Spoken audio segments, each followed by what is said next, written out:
नमस्कार बच्चों। आज हम कक्षा 9वीं की एक व्याकरण के विषय का अध्ययन करेंगे जिसका नाम है अर्थ के आधार पर वाक्य भेद। तो चलिए बच्चों प्रारंभ करते हैं। सबसे पहले देखते हैं वाक्य किसे कहते हैं।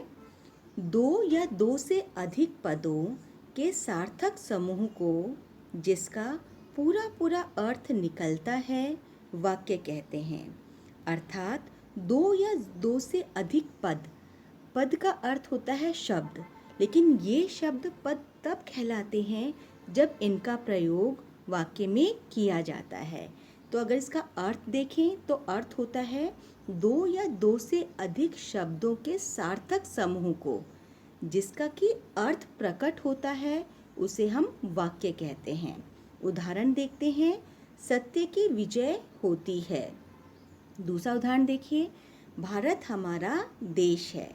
अगर इन शब्दों को हम उलट पुलट कर दें, विजय सत्य की होती है तब भी वाक्य बन जाता है, लेकिन होती है सत्य की विजय तो यह सार्थक वाक्य नहीं बना।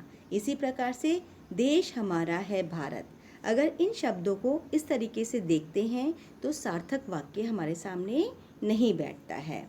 तो इसलिए शब्दों के साथ में उसका अर्थ प्रकट होना भी आवश्यक है। तो चलिए बच्चों अब देखते हैं हम वाक्य भेद। वाक्य भेद दो प्रकार से किए जा सकते हैं। पहला अर्थ के आधार पर वाक्य भेद और दूसरा है रचना के आधार पर वाक्य भेद। बच्चों 9वीं कक्षा के अंदर व्याकरण के अंदर अर्थ के आधार पर वाक्य भेद एक विषय है आपका, जबकि रचना के आधार पर वाक्य भेद 10वीं कक्षा के अंदर है। तो चलिए प्रारंभ करते हैं हम लोग अर्थ के आधार पर वाक्य भेद। अर्थ के आधार पर वाक्य भेद जो है 8 प्रकार के होते हैं। पहला विधानवाचक वाक्य जिसे हम विधिवाचक वाक्य भी कहते हैं। दूसरा निषेधवाचक वाक्य। तीसरा प्रश्नवाचक वाक्य। चौथा विस्मयादिवाचक वाक्य। पांचवा आज्ञावाचक वाक्य। छठा इच्छावाचक वाक्य। सातवां संदेहवाचक वाक्य और आठवां है संकेतवाचक वाक्य। आपको इन सभी के नाम याद होने चाहिए। तो चलिए सबसे पहले वाले भेद का अर्थ देखते हैं, विधानवाचक वाक्य। जिन वाक्यों में क्रिया के करने या होने का बोध हो और ऐसे वाक्यों में किसी काम के होने या किसी के अस्तित्व का बोध होता हो उन्हें विधिवाचक या विधानवाचक वाक्य कहते हैं। उदाहरण देखते हैं, हिंदी हमारी राष्ट्रभाषा है। दूसरा देखिए, भारत हमारा देश है। तीसरा उदाहरण देखिए, मोहन कल बाजार गया था। अब विधानवाचक वाक्य का अर्थ होता है कि क्रिया के होने का या फिर किसी काम के होने का या किसी के अस्तित्व का बोध का अर्थ होता है पता चलता हो। तो इसका मतलब है जिन वाक्यों में क्रिया हो रही है या कार्य हो रहा है या किसी का अस्तित्व पता चल रहा है वो वाक्य आपका विधानवाचक वाक्य कहलाएगा। दूसरा भेद देखते हैं हम लोग, निषेधवाचक वाक्य।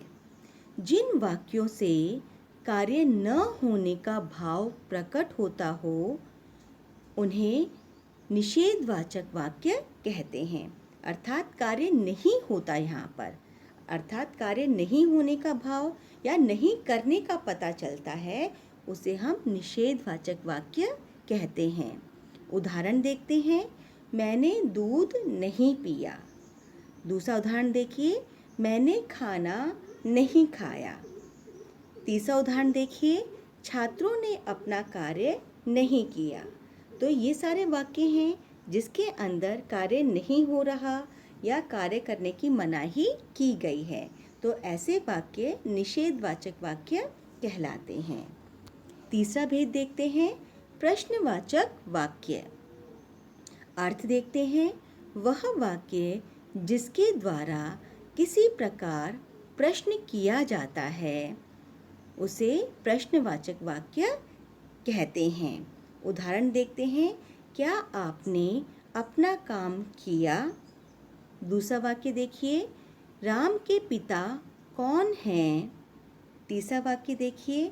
दशरथ कहाँ के राजा हैं?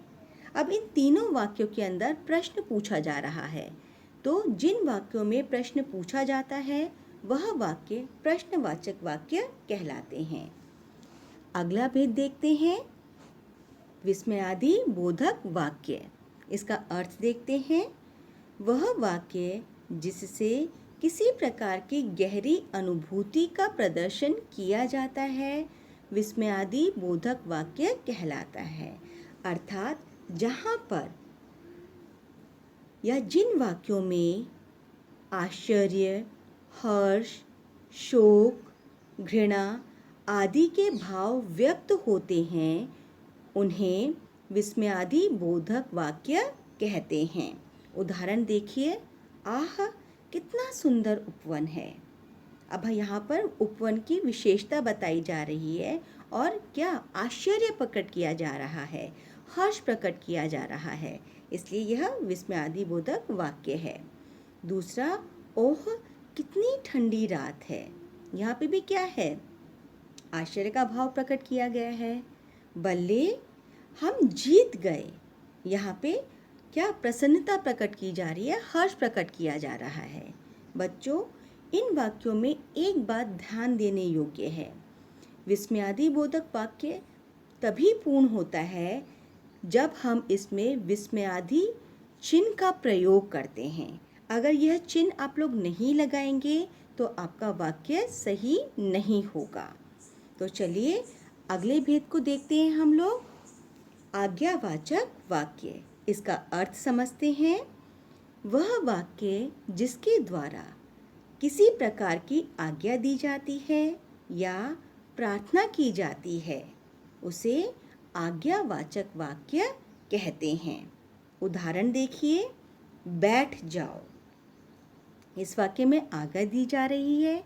दूसरा देखिए, शांत रहो, इस वाक्य में भी ऑर्डर दिया जा रहा है अर्थात आज्ञा दी जा रही है। तीसरा वाक्य देखिए। कृपया मुझे अपनी पुस्तक दे दीजिए, इस वाक्य के अंदर प्रार्थना या विनती की जा रही है कि मेरी पुस्तक मुझे लौटा दीजिए। तो जहाँ पर आज्ञा का बोध होता है या विनती या प्रार्थना का बोध होता है ऐसे वाक्य आज्ञावाचक वाक्य कहलाते हैं। चलिए अगला भेद देखते हैं। इच्छावाचक वाक्य। चलिए इसका अर्थ देखते हैं।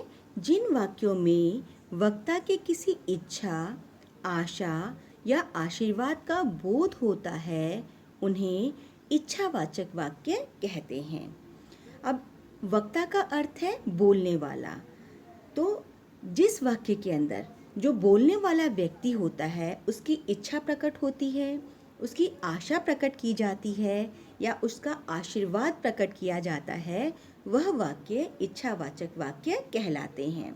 उदाहरण देखते हैं। भगवान तुम्हें दीर्घायु करे। दूसरा वाक्य देखिए। नव वर्ष मंगलमय हो। तीसरा वाक्य देखिए। ईश्वर करे सब कुशल लौटें। अब इन तीनों ही वाक्य के अंदर या तो इच्छा प्रकट की जा रही है या आशीर्वाद दिया जा रहा है या आशा की जा रही है। तो ऐसे वाक्य जहाँ इच्छा, आशा या आशीर्वाद प्रकट किया जाता है वह इच्छावाचक वाक्य कहलाते हैं। तो चलिए अगला भेद देखते हैं। संदेहवाचक वाक्य। सबसे पहले इसका अर्थ समझते हैं। जिन वाक्यों में कार्य के होने में संदेह अथवा संभावना का बोध हो उन्हें संदेहवाचक वाक्य कहते हैं। अर्थात वे वाक्य जिनमें संदेह या शंका व्यक्त की जाती है संदेहवाचक वाक्य कहलाते हैं। उदाहरण देखते हैं। संभवतः वह सुधर जाए। दूसरा उदाहरण देखिए। शायद मैं कल बाहर जाऊं। तीसरा उदाहरण देखिए, शायद वह मान जाए। तो जहाँ पर कि शंका होती है या फिर संदेह की भावना प्रकट होती है, संभावना की भावना प्रकट होती है, वह वाक्य संदेहवाचक वाक्य कहलाते हैं। अगला वह अंतिम भेद देखते हैं इसका हम, संकेतवाचक वाक्य। सबसे पहले अर्थ देखते हैं। जिन वाक्यों में एक क्रिया का दूसरी क्रिया पर निर्भर होने का बोध हो, उन्हें संकेतवाचक वाक्य कहते हैं। इसमें कारण, शर्त आदि का भाव आता है। अब इसका अर्थ है जो वाक्य या जिस वाक्य के अंदर एक क्रिया दूसरी क्रिया पर निर्भर होती है, वह संकेत प्रकट करती है, वह वाक्य संकेतवाचक वाक्य कहलाते हैं। उदाहरण देखिए, यदि हम प्रार्थना करें तो उसका फल अवश्य मिलता है। अब यहाँ पर प्रार्थना के बारे में बताया जा रहा है कि अगर हम प्रार्थना करेंगे तो उसका फल अवश्य मिलेगा। उसी प्रकार से दूसरा वाला वाक्य देखिए, यदि वर्षा होती तो फसल अच्छी होती। अब संकेत प्रकट कर दिया क्या कि अगर वर्षा अच्छी होती तभी फसल कैसी होती, अच्छी होती। अगला उदाहरण देखिए, मन लगाकर पढ़ोगे तभी पास होगे। अब संकेत प्रकट किया, अगर मन लगा के पढ़ाई करेंगे तभी हम क्या होंगे, पास होंगे। तो यह है हमारा संकेतवाचक वाक्य।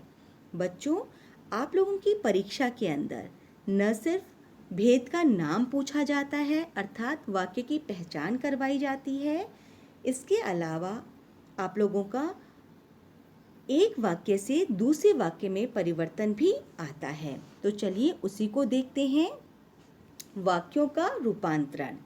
अब जैसे एक वाक्य आपको दे दिया गया और कहा जाता है कि इसको इस वाक्य में परिवर्तित कीजिए, तो उसी के कुछ उदाहरण हम लोग देखते हैं। धोनी विश्व का सफलतम कप्तान है। अब यहाँ पर इस वाक्य को प्रश्नवाचक वाक्य में परिवर्तित करना है, तो हम करेंगे क्या धोनी विश्व का सफलतम कप्तान है। तो ये क्या हो गया, आपका प्रश्नवाचक वाक्य में बदल गया। इसमें सबसे महत्वपूर्ण बात यह है कि प्रश्न जिस शब्द से बन रहा है वो तो लगाएंगे ही लगाएंगे, इसके साथ ही प्रश्नवाचक चिन्ह भी आपको प्रयोग करना है, तभी वह प्रश्नवाचक में परिवर्तित होगा। दूसरा वाला वाक्य देखिए, सचिन को कौन हरा पाया। इस वाक्य को हमें निषेधवाचक वाक्य में परिवर्तित करना है, तो हमारा उत्तर होगा सचिन को कोई नहीं हरा पाया। अगला उदाहरण देखते हैं, कभी कभी मैच देखना चाहिए। इस वाक्य को आज्ञावाचक वाक्य में परिवर्तित करना है, तो उसका उत्तर होगा कभी कभी मैच देखा करो। तो बच्चों, आज हम लोगों ने अर्थ की दृष्टि से वाक्य भेद का अध्ययन किया, जिसके आधार पर इसके 8 भेद थे। पहला विधानवाचक वाक्य, दूसरा निषेधवाचक वाक्य, तीसरा प्रश्नवाचक वाक्य, चौथा आज्ञावाचक वाक्य, पांचवा इच्छावाचक वाक्य, छठा विस्मयादिवाचक वाक्य, सातवां संदेहवाचक वाक्य और आठवां संकेतवाचक वाक्य। तो आज हम लोग बस यहीं तक अध्ययन करेंगे।